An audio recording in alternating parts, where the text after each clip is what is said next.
नमस्कार, मी धम्मपाल. आजच्या ह्या यूट्यूब लेक्चरमध्ये आपणा सर्वांचं मनपूर्वक स्वागत आहे. आज आपण डिपार्टमेंटल PSI पूर्व परीक्षेची PYQ 2013चा प्रश्न आणि विश्लेषण करणार आहोत. त्यामधील पॉलिटी आणि आंतरराष्ट्रीय संबंध याविषयीचे जे प्रश्न आहेत या संबंधाने आपण चर्चा करून त्याविषयी डिटेलमध्ये विश्लेषण करणार आहोत.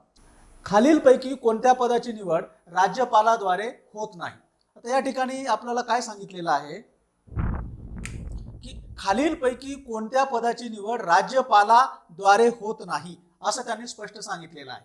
आता याच्यामध्ये जर बघितलं आपण तर उच्च न्यायालयाचे मुख्य न्यायाधीश, तर उच्च न्यायालयाचे मुख्य न्यायाधीश असतील किंवा उच्च न्यायालयाचे न्यायाधीश असतील, सुप्रीम कोर्टाचे न्यायाधीश असतील किंवा सुप्रीम कोर्टाचे मुख्य न्यायाधीश असतील, या सर्वांची जी नियुक्ती आहे, या सर्वांची जी निवड आहे हे कोण करत असतं? तर ते राष्ट्रपतीच्या माध्यमातून होत असते. आणि म्हणून बघताक्षणी आपल्याला काय लक्षात येतं तर खालीलपैकी कोणत्या पदाची निवड राज्यपालाद्वारे होत नाही, तर कुणाची निवड राज्यपालाद्वारे होत नाही?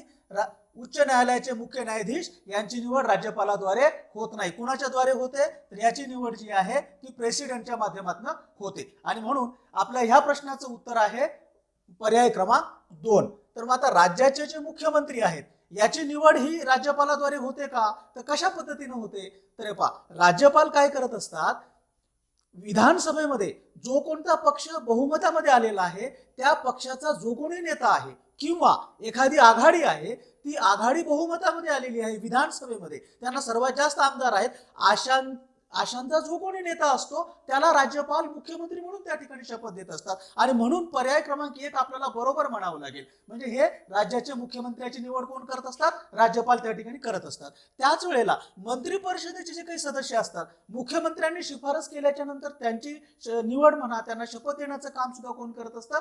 या ठिकाणी राज्यपालच करत असतात. आता राज्य लोकसेवा आयोगाचे जे अध्यक्ष असतात याची निवड, यांना शपथ देण्याचं काम, यांची निवड हे सुद्धा राज्यपालाच्या माध्यमातून केली जाते. आणि म्हणून याचं जे काही आपल्या याप्रमाणे कोणत्या पदाची निवड राज्यपालाद्वारे होत नाही असं जे म्हटलेलं आहे, नकारात्मक आपल्याला गोष्ट शोधून त्या ठिकाणी आयडेंटिफाय करायचे. बरेच वेळेला होते असं की आपण सकारात्मक प्रश्न त्या ठिकाणी शोधायचा प्रयत्न करतो आणि आपण चुकतो. प्रश्नात काय म्हटले आपल्याला? राज्यपालाद्वारे कोणत्या पदाची निवड होत नाही. तर कुणाची निवड होत नाही? उच्च न्यायालयाचे मुख्य न्यायाधीश. आणि ती कोण निवड करत असतं? तर ते राष्ट्रपतीच्या माध्यमातून होत असते. पुढच्या प्रश्नाकडे आपण जाऊया. खालीलपैकी कोणते विधान बरोबर आहे? ग्रामपंचायत आणि नगरपालिका, ग्रामपंचायत आणि नगरपालिका निवडणुकांचे संचालन आणि पर्यवेक्षण राज्य निवडणूक आयोगाकडून केले जाते. तर हे पहा, आपला जो पर्याय क्रमांक E आहे याच्यामध्ये स्पष्टपणे आपल्याला काय लक्षात येतं की ग्रामपंचायत आणि नगरपालिका यांच्या निवडणुका कशा पद्धतीने होतात? हे पहा, 73वी जी घटना दुरुस्ती आहे आणि 74वी घटना दुरुस्ती आहे यांच्या माध्यमातून पंचायत राज व्यवस्थेला काय करण्यात आले? व घटनात्मक दर्जा देण्यात आलेला आहे. घटनात्मक दर्जा ज्या वेळेला देण्यात आलेला आहे तर त्याच्यामध्ये कशा पद्धतीने निवड होईल ह्या पंचायत राज व्यवस्थेमध्ये असलेल्या त्रिस्तरीय पंचायतीची, हे सुद्धा त्याच्यामध्ये स्पष्टपणे सांगितलेलं आहे. आणि त्याच्या अनुसार 243K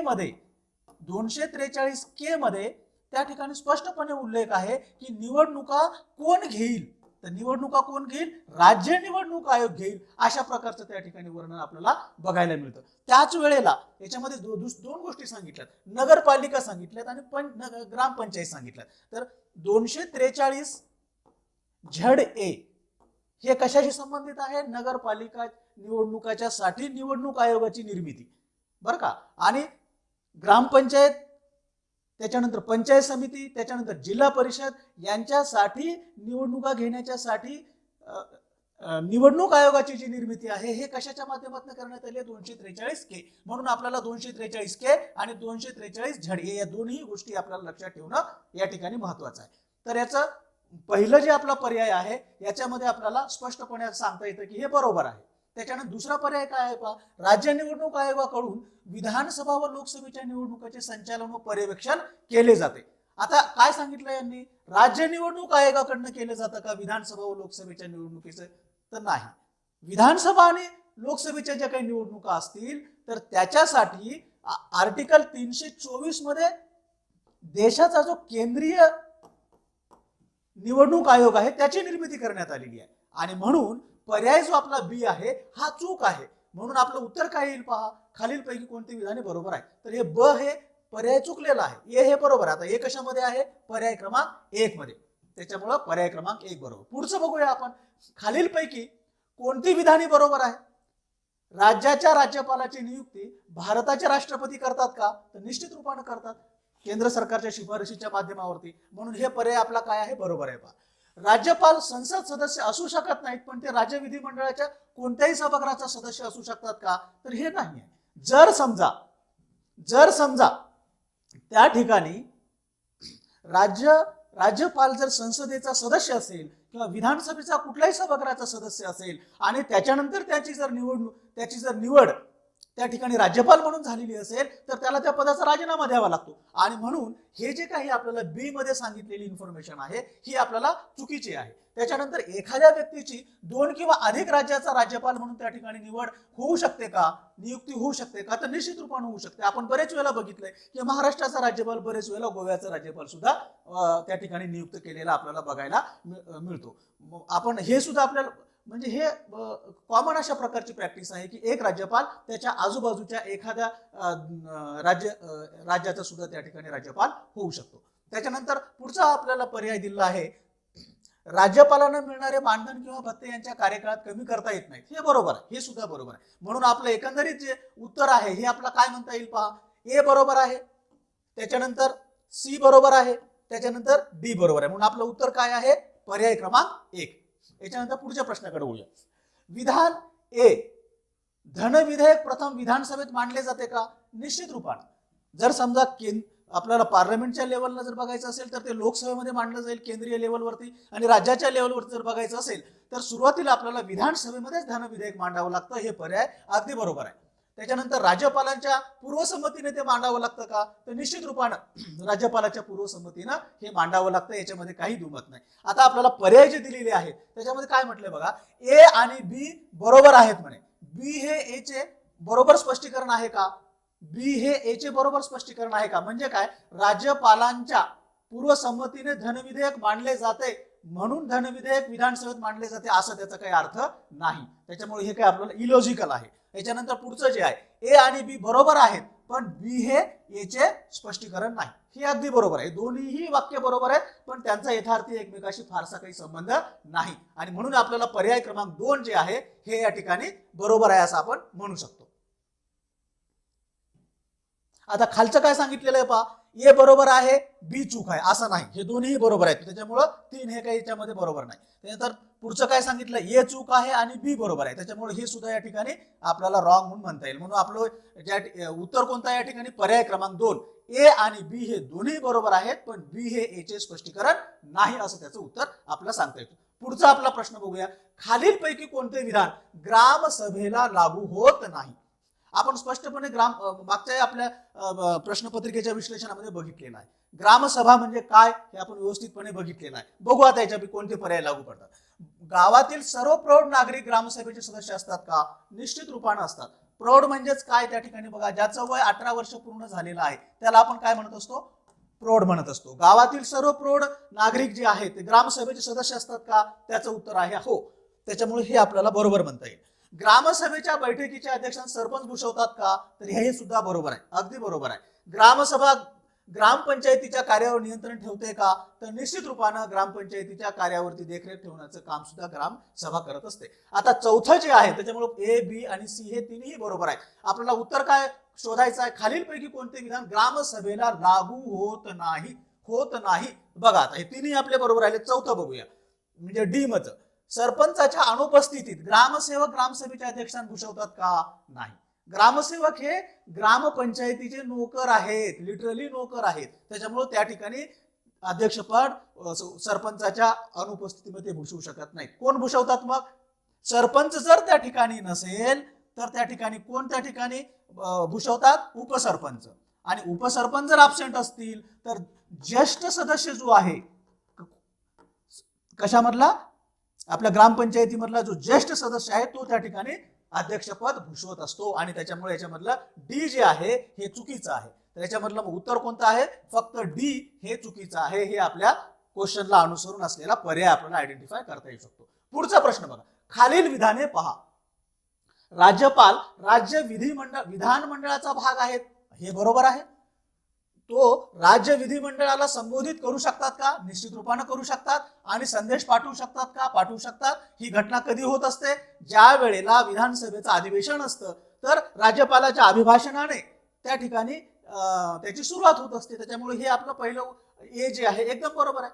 विधान परिषद कोणतेही विधेयक 6 महिन्यापेक्षा जास्त काळ रोखून ठेवू शकत नाही. तर हे मित्रांनो याच्यामध्ये चूक आहे. 6 नाही, इथे किती आहे? याच्यामध्ये 2 आहेत पहा. एक आहे जर समजा ते धनविधेयक असेल तर फक्त आणि फक्त 14 दिवसच त्या ठिकाणी रोखून ठेवू शकते. 14 दिवसापेक्षा जास्त जर त्या ठिकाणी रोखून ठेवायचा प्रयत्न झाला तर काय समजलं जातं? त्यांनी पाठवो अथवा न पाठवो, विधानसभेनं ज्या फॉर्म मध्ये पारित केलेलं आहे त्याच फॉर्म मध्ये ते विधेयक पारित झालेलं आहे असं समजलं जातं. हे पण कशाच्या बाबतीमध्ये? कशा? धन विधेयकाच्या बाबतीमध्ये फक्त 14 दिवस. त्याच्यानंतर दुसरं जे विधेयक, इतर विधेयक जे आहे त्याच्या बाबतीमध्ये 3 महिने हा त्याच्यामधला कालावधी आहे. म्हणून आपण काय म्हणू शकतो त्या ठिकाणी? तर जास्तीत जास्त 3 महिन्यापेक्षा जास्त काळ ते ठेवू शकत नाही. इथं काय दिलेलं आहे? 6 महिने. त्याच्यामुळे हे या ठिकाणी उत्तर चूक आहे. म्हणून आपलं उत्तर कोणतं आहे बघा? खालील याच्यामध्ये योग्य असलं कोणतं आहे? तर हे फक्त ए आहे. त्याच्यामुळे पर्याय क्रमांक 1 याच्यामधलं बरोबर. पुढे बघूया आपण. खालील विधाने पहा. गट विकास अधिकारी पंचायत समितीचे अंदाजपत्रक बनवतात. हे बरोबर आहे. गट विकास अधिकारी पंचायत समितीचं अंदाजपत्रक बनवतात आणि त्याला मान्यता देण्यासाठी ते जिल्हा परिषदेकडे पाठवावं लागतं. आणि म्हणून या ठिकाणी जे आपलं पर्याय 1 जे आहे या ठिकाणी उत्तर आपलं बरोबर आहे. ए बरोबर. पुढचं जे आहे बी च्या मध्ये काय म्हटलंय बघूया. गट विकास अधिकारी पंचायत समिती पातळीवर प्रशासकीय नेतृत्व करतात. अगदी बरोबर आहे. तालुक्याच्या लेवलवरती तालुक्याचा पूर्ण प्रशासकीय अधिकारी बॉस कोण आहे? तहसीलदार आहे. जिल्ह्याच्या लेवलवरती कोण आहे? जिल्हाधिकारी. तसं पंचायत समितीच्या लेवलवरती प्रशासकीय अधिकारी कोण आहे? त्यातला प्रशासकीय प्रमुख कोण आहे? तर निश्चित रूपाने बीडीओ, त्यालाच आपण काय म्हणतो? गट विकास अधिकारी असं म्हणतो. आणि म्हणून याच्यामध्ये आपलं उत्तर कोणतं आहे? ए सुद्धा बरोबर आहे आणि बी सुद्धा बरोबर आहे. आणि म्हणून ए आणि बी पर्याय असलेलं त्या ठिकाणी पर्याय क्रमांक 3 हे आपलं उत्तर आपल्याला म्हणता येईल. पुढे बघूया आपण. पाकिस्तानापासून स्वतंत्र होण्यासाठी बांगलादेशला कुणी मदत केली? तर याच्यामध्ये आपल्याला पर्याय दिले. पंडित जवाहरलाल नेहरू. तर त्यावेळेला पंडित जवाहरलाल नेहरू नव्हते. 1964 ला त्यांचा मृत्यू झालेला आहे. बांगलादेशची निर्मिती त्याच्यानंतर झालेली आहे. मोरारजीभाई देसाई. आता मोरारजीभाई देसाई जे आहेत तर हे मोरारजीभाई देसाईच्या काळामध्ये आपल्याला सरकती जी योजना आहे, पंचवार्षिक योजनेला त्यांचा विरोध असायचा. त्याच्यामुळे त्यांनी सरकती योजना जी आहे त्याच्या काळामध्ये झालेली असं आपल्याला म्हणता येऊ शकतं. राजीव गांधी यांच्या काळामध्ये हे झालेलं नाही. इंदिरा गांधीच्या काळामध्ये 1971 ला बांगलादेशची निर्मिती आपल्याला झालेली बघायला मिळते. म्हणून याच्यामध्ये आपलं उत्तर काय आहे? तर पाकिस्तान पासून स्वतंत्र होण्यासाठी बांगलादेशला कोणी मदत केली? इंदिरा गांधींनी मदत केलेली आहे. ग्रामपंचायतीच्या संदर्भामध्ये खालीलपैकी कोणते विधान चुकीचे आहे असं त्या ठिकाणी आपल्याला विचारलेलं आहे. प्रत्येक ग्रामपंचायतीचा कार्यकाळ 5 वर्ष निश्चित करण्यात आलेला आहे. आता बघा, हे विधान बरोबर आहे परंतु सर्वसाधारण परिस्थितीमध्ये बरोबर आहे. परंतु राज्य शासनाला जर काही विशेष परिस्थिती वाटली तर एका ग्रामपंचायतीचा किंवा अनेक ग्रामपंचायतीचा कार्यकाळ ते वाढवू सुद्धा शकतात. आणि वाढवून ते किती वाढवू शकतात? 5.5 वर्षापर्यंतचा तो कार्यकाळ त्यांना करता येतो राज्य शासनाला. बरं का, ही गोष्ट आपल्या लक्षात असायला पाहिजे. परंतु सर्वसाधारण परिस्थितीमध्ये 5 वर्ष ग्रामपंचायतीचा कार्यकाळ असतो का? तर त्याचं उत्तर निश्चित रूपानं बरोबर आहे. त्याच्यामुळे पर्याय ए हे बरोबर आहे. विशेष परिस्थितीत राज्याचे राज्यपाल 5 वर्ष किंवा त्या कार्यकाळामध्ये वाढ करू शकतात परंतु तो कमी करू शकत नाही. तर हा जो काही भाग आहे ना, हा भाग राज्य सरकारकडे आहे, राज्यपालाकडे आपल्याला म्हणता येत नाही. त्याच्यामुळं ह्याला आपल्याला योग्य म्हणता येत नाही. पुढे बघूया. जर ग्रामपंचायत मुदतपूर्व बरखास्त झाली असेल तर 6 महिन्याच्या आत आपल्याला निवडणुका घेतल्या पाहिजेत. हे अगदी बरोबर आहे.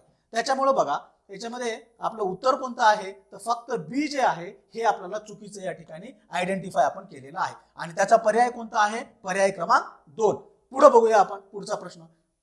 तर हे जे ऍप आहे आपण डाउनलोड करावं. ह्या ऍपवरती हे संपूर्ण कोर्सेस आपल्याला अगदी व्यवस्थितपणे बघायला मिळतील. खालीलपैकी कोणता देश सार्क संघटनेचा सदस्य नाही? आता सार्क संघटना जी आहे याला काय म्हणतो आपण? South Asian association for regional cooperation. म्हणजे साऊथ एशियामध्ये जे रिजनल असलेले जे काही देश आहेत त्यांच्यामध्ये एकमेकांमध्ये सहकार्य व्हावं ह्याच्यासाठी म्हणून ही संघटना स्थापन करण्यात आलेली आहे.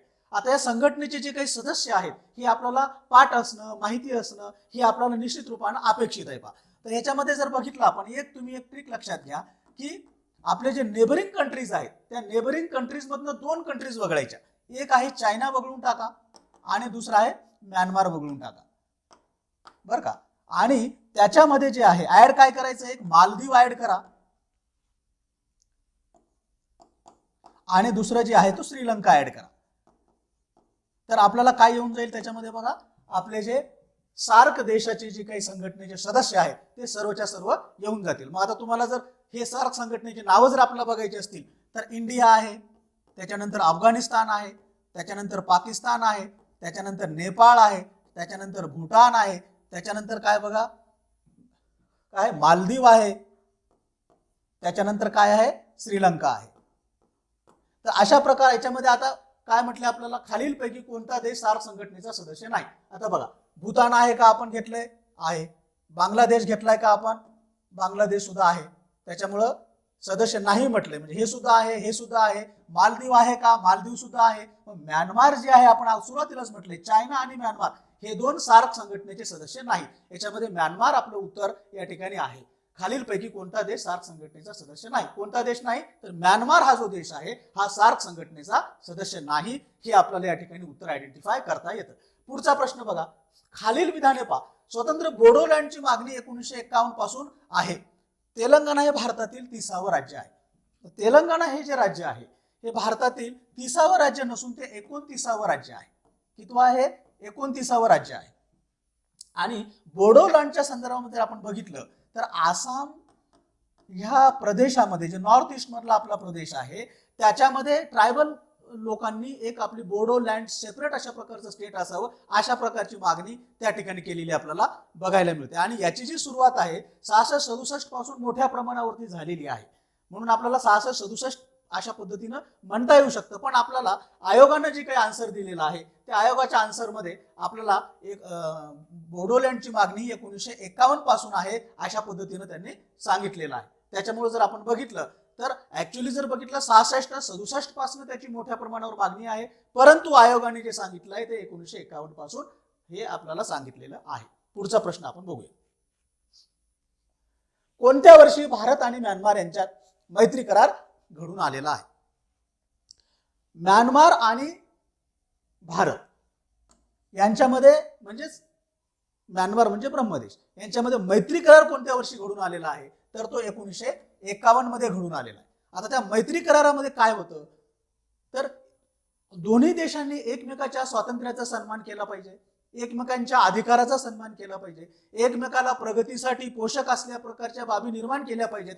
अशा प्रकारच्या मैत्रीपूर्ण अशा बाबी या कशामध्ये आलेल्या होत्या पहा. 1951चा जो काही मैत्री करार आहे भारत आणि म्यानमारच्या मध्ये घडून आलेला त्याच्यामध्ये आपल्याला बघायला मिळतात. आणि म्हणून ह्या प्रश्नाचं उत्तर काय आहे, कोणत्या वर्षी भारत आणि म्यानमार यांच्यात मैत्री करार घडून आला? 1951 मध्ये भारत आणि म्यानमार यांच्यामध्ये मैत्री करार घडून आलेला आहे. पुढचा प्रश्न बघा, खालीलपैकी कोणती विधाने बरोबर आहेत असा प्रश्न आपल्याला विचारलेला आहे. राज्यपालाच्या संदर्भामध्ये आहे पहा. राज्यपाल हे विधेयक रोखून ठेवू शकतात का तर नक्की रोखून ठेवू शकतात. राज्यपाल हे विधेयक राज्य विधिमंडळाकडे परत पाठवू शकतात का तर त्यांना असं वाटलं की एखाद्या विधेयकावरती परत विचार करण्याची गरज आहे विधानसभेनं विधिमंडळानं तर ते परत पाठवू शकतात. त्याच्यानंतर काही जर विधेयक जर राज्यपालाच्या म्हणण्यानुसार तर त्याचा व्यापक अशा प्रकारचा परिणाम आहे आणि ते राष्ट्रपतीपर्यंत त्या ठिकाणी जाणं गरजेचं आहे असं त्यांना जर वाटलं, त्यांच्या परमिशनची गरजेचं आहे असं त्यांना जर वाटलं तर ते काही विधेयक हे राष्ट्रपतीच्या परमिशन साठी म्हणून ते राखून सुद्धा ठेवू शकतात. त्याच्यामध्ये 3ही असलेले पर्याय आपल्याला या ठिकाणी बरोबर म्हणता येऊ शकतात. आणि म्हणून याचं जे काही उत्तर आहे तर ABC बरोबर असलेला पर्याय आपला जो 4 आहे हे आपल्याला सांगता येऊ शकतं. पुढचा आपला जो प्रश्न आहे, विधान परिषदेच्या संदर्भामध्ये खालील वाक्य काळजीपूर्वक वाचा असं त्यांनी सांगितलेलं आहे. विधान परिषदेचे 1/3 सदस्य आहेत 2 वर्षांनी निवृत्त होतात. हे बरोबर आहे, अगदी बरोबर आहे. विधान परिषदेचे 1/3 सदस्य 2 वर्षांनी निवृत्त होतात, दर 2 वर्षांनी. हे उत्तर बरोबर आहे, ए पर्याय बरोबर आहे. विधान परिषदेचे 2/3 सदस्य 2 वर्षांनी निर्वाचित होतात असं नाही. जेवढे त्या ठिकाणी निर्वाचित होतात तेवढेच निवृत्त होतात आणि जेवढे निवृत्त होतात तेवढेच त्या ठिकाणी काय होत असतात, निर्वाचित होत असतात. आणि म्हणून या ठिकाणी जर 1/3 असतं तर योग्य आलं असतं, पण विधान परिषदेचे त्यांनी काय म्हटलंय, 2/3 सदस्य दर 2 वर्षांनी निर्वाचित होतात असं म्हटलंय. 2/3 नाही तर ते 1/3 आहे, म्हणून ही आपलं पर्याय बी त्या ठिकाणी चुकीचा आहे. विधान परिषदेचा कार्यकाळ 6 वर्षाचा असतो. आता या ठिकाणी कन्फ्युजन होते बघा, विधान परिषदेचा कार्यकाळ म्हटलेला आहे. विधान परिषदेचा कार्यकाळ 6 वर्षाचा नसतो. विधान परिषद हे अविनाशी सभागृह आहे, राज्यसभा हे अविनाशी सभागृह आहे, म्हणजे हे कधीही संपुष्टात येत नाही. यांना कार्यकाळ यांचा अगणित अशा प्रकारचा कार्यकाळ आहे. त्याच्यामुळे हा जो काही असलेला सी चा पर्याय जो आहे हा चुकीचा आहे.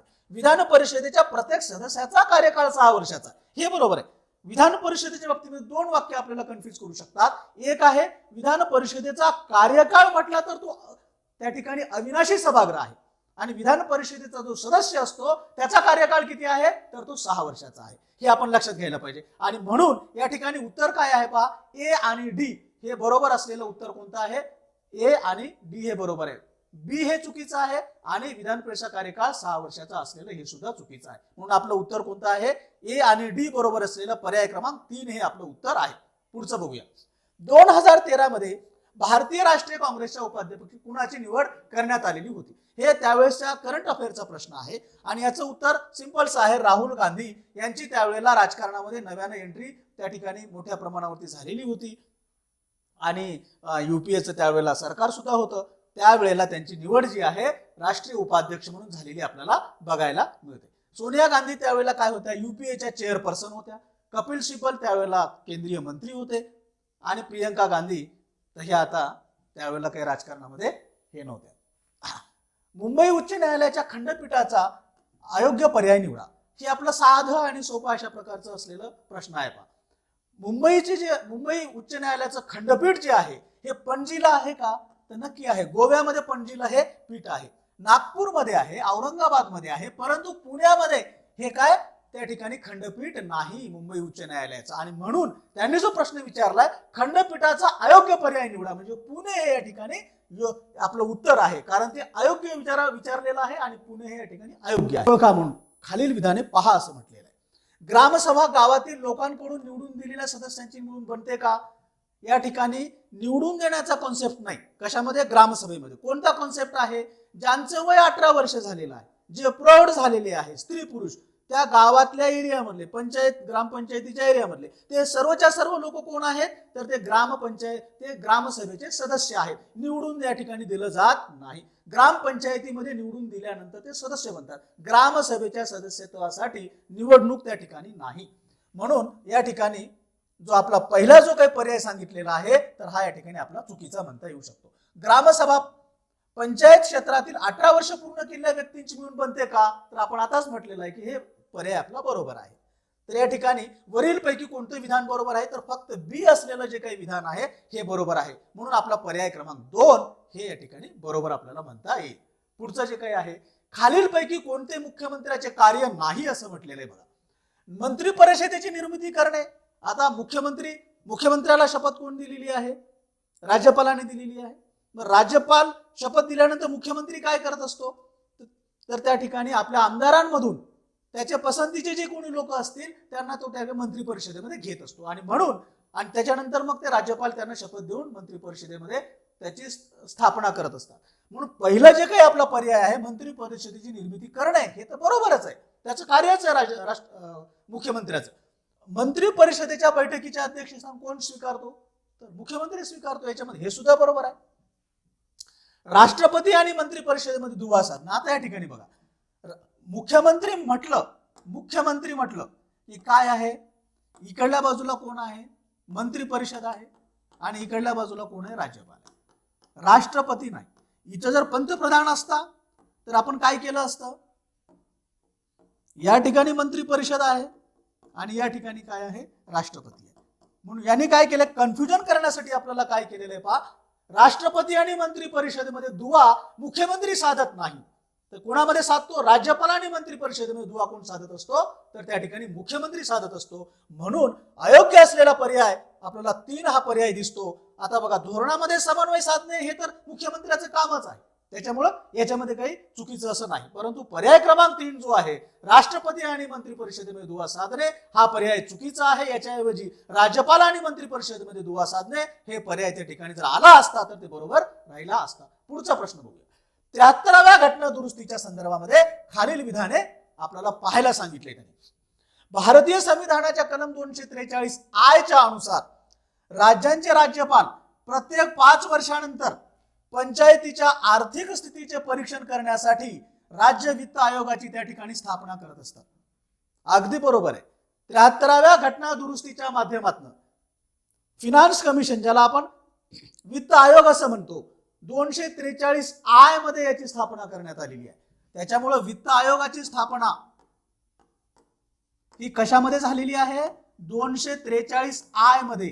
तर पहिला पर्याय आपला अगदी बरोबर आहे, 100% बरोबर आहे. पुढचा पर्याय बी जो आहे, भारतीय संविधानाच्या कलम 243 नुसार पंचायतीच्या निवडणुकाचे नियंत्रण करण्याचा अधिकार राज्य निवडणूक आयोगाला आहे असं त्यांनी म्हटलेलं आहे. आता बघा, 1992च्या अगोदर पंचायत राज व्यवस्था होती का आपल्या देशामध्ये? जर थोडासा आपण जर इतिहास बघितला आपण तर त्या ठिकाणी आपल्याला आयडेंटिफाय करता येते की 1952ला जे कम्युनिटी आपल्याला जे सामुदायिक विकास कार्यक्रम होता ते टार्गेटेड एरिया पर्यंत, म्हणजे सामाजिक आणि आर्थिक दृष्टिकोनातून जे दरिद्री लोक आहेत, गरीब लोक आहेत, त्यांच्यापर्यंत पोहोचते की नाही हे आयडेंटिफाय करण्यासाठी गुजरातचे तत्कालीन जे मुख्यमंत्री होते बलवंतराय मेहता यांच्या अध्यक्षतेखाली कमिटी नेमलेली होती. आणि त्या कमिटीने काय केलेला होता? एक रिपोर्ट दिलेला होता. तर त्या रिपोर्टच्या आधारावरती काय करण्यात आलेलं होतं? पंचायत राज व्यवस्थेची, त्रिस्तरीय पंचायत राज व्यवस्थेची निर्मिती करण्यात आली होती. आणि त्याच्या आधारावरती पहिलं राज्य कोणतं बनलेलं होतं? राजस्थान. नागौर या ठिकाणी पहिली जी काही आपली पंचायत राज व्यवस्थेमधली जी स्थापना त्या ठिकाणी आपल्याला बघायला मिळते. त्याच्यानंतर आंध्र प्रदेश आणि 9व्या क्रमांकावर कोण आहे पंचायत राज व्यवस्था स्वीकारण्याच्या संदर्भामध्ये? महाराष्ट्र आहे. म्हणजे 1992च्या अगोदरच ह्या गोष्टी घडलेल्या होत्या.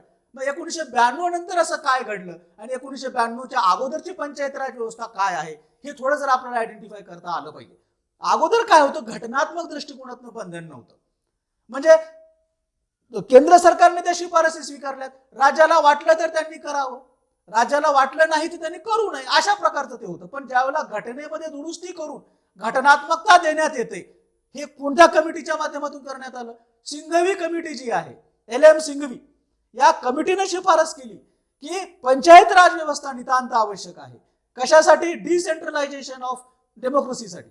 आणि त्याच वेळेला योजना ज्या आहेत केंद्र सरकारच्या, त्या योजना टार्गेटेड ग्रुप पर्यंत पोहोचवण्यासाठी पंचायत राज व्यवस्थेची नितांत आवश्यकता आहे. परंतु त्याला जर व्यवस्थितपणे लागू करायचं असेल तर घटनेमध्ये दुरुस्ती केली पाहिजे. त्याला अनुसरून मग घटना दुरुस्ती करण्यात आलेली आहे. त्याचा फार मोठा इतिहास आहे. ज्यावेळेला आपण प्रत्यक्ष तो टॉपिक बघू आपल्या ऍपवरच्या क्लासमध्ये, तर त्यावेळेला निश्चितपणे आपण त्याच्यावरती चांगल्या प्रकारे फोकस त्या ठिकाणी आपण करू. परंतु सद्यस्थितीमध्ये आपण फक्त एवढं लक्षात घ्यायला पाहिजे की 1992 नंतर जे झालेलं आहे ते कंपल्सरी अशा पद्धतीने झालेलं आहे. त्याच्यासाठी एक सिस्टमॅटिक स्ट्रक्चर तयार झालेलं आहे. अगोदर निवडणुका राज्य सरकार घ्यायचं, त्याच्यामध्ये फार मोठा गोंधळ सुद्धा व्हायचा. कधी घ्यायचं निवडणुका पंचायत राज व्यवस्थेचं, तर कधी घ्यायचं बी नाही. पण 1992 नंतर प्रॉपर काय करण्यात आलेलं आहे? फिनान्स कमिशन स्थापन करण्यात आलेलं आहे 243 मध्ये. त्याच्या आर्थिक व्यवस्था त्याची सुधारण्यासाठी, त्याला शक्तिशाली बनवण्यासाठी त्याला काही विशेष अशा प्रकारचे विषय सुद्धा देण्यात आलेले आहेत पंचायत राज व्यवस्थेकडे. त्याच्यामध्ये ते पॉवरफुल आहेत, ते कायदे करू शकतात, त्या ठिकाणी त्याच्यावरती कर लावू शकतात वगैरे, ह्या गोष्टी करू शकतात. तर त्याच वेळेला निवडणुकांच्यासाठी एक स्वतंत्र यंत्रणा तयार केली. ती यंत्रणा कशामध्ये आहे? 243 मध्ये आहे. तर एकंदरीत जर आपल्याला फक्त आलं या ठिकाणी, तर भारतीय संविधानाच्या कलम 243 च्या अनुसार पंचायतीच्या निवडणुकांचे नियंत्रण करण्याचा अधिकार राज्य निवडणूक आयोगाला देण्यात आलेला आहे का? तर निश्चित रूपानं 73व्या घटना दुरुस्तीच्या नंतर ही गोष्ट घडण्यात आलेली आहे आणि हे पर्याय अतिशय बरोबर आहे. म्हणून दोन्ही पर्याय जर बरोबर असतील तर आपलं उत्तर कोणतं आहे? दोन्ही पर्याय बरोबर दाखवणारं उत्तर A आणि B जो पर्याय आपला 3 आहे. अशा पद्धतीनं आपले जे प्रश्न आहेत 2013 मध्ये आलेले जे पॉलिटी आणि आंतरराष्ट्रीय संबंधाच्या संदर्भातले, हे आपण अतिशय व्यवस्थितपणे बघितलेले आहेत. तर हे जर आपल्याला व्यवस्थित वाटलं असेल तर आपण लाईक करावं, शेअर करावं. नमस्कार, थँक्यू, धन्यवाद.